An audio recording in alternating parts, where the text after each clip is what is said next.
સુરતમાં જૂની અને જર્જરિત બિલ્ડિંગનો ઉતારી પાડવા માટે પાલિકામાં માત્ર નોટિસ જ આપી રહી છે.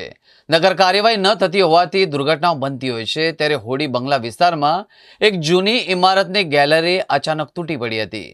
ગેલેરી તૂટી પડતા જ અફરાતફરી સર્જાઈ હતી. આ ઘટનામાં એક વ્યક્તિને ઈજા, સારવાર માટે તેને હોસ્પિટલ ખસેડવામાં આવ્યા હતા.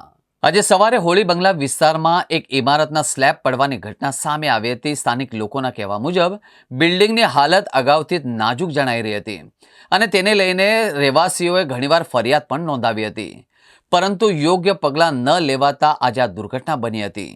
ઘટનાની જાણ થતાં જ તુરત જ ફાયર બ્રિગેડ અને બચાવ દળો ઘટના સ્થળે પહોંચી ગયા હતા અને કાટમાળ હટાવવાની કામગીરી ઝડપથી શરૂ કરવામાં આવી હતી. સ્થળ પર પોલીસની પણ ટીમ મૂકવામાં આવી હતી અને ટોળાને નિયંત્રણ કરવામાં આવી રહ્યું હતું. બચાવ કામગીરી ચાલુ હતી અને વધુ માહિતી મળી રહી છે. સ્થાનિક તંત્ર દ્વારા લોકોને સુરક્ષિત સ્થળે ખસેડવામાં આવી રહ્યા હતા, તેમજ નજીકની હોસ્પિટલમાં તાકીદના આધારે વ્યવસ્થા પણ કરવામાં આવી હતી. અધિકારીઓ જાણકારી આપી કે આ બિલ્ડિંગમાં બાંધકામની તપાસ કરવામાં આવી રહી છે અને જો નિંદનીય બેદરકારી પકડાશે તો સંબંધિત જવાબદારો સામે કડક પગલાં લેવામાં આવશે.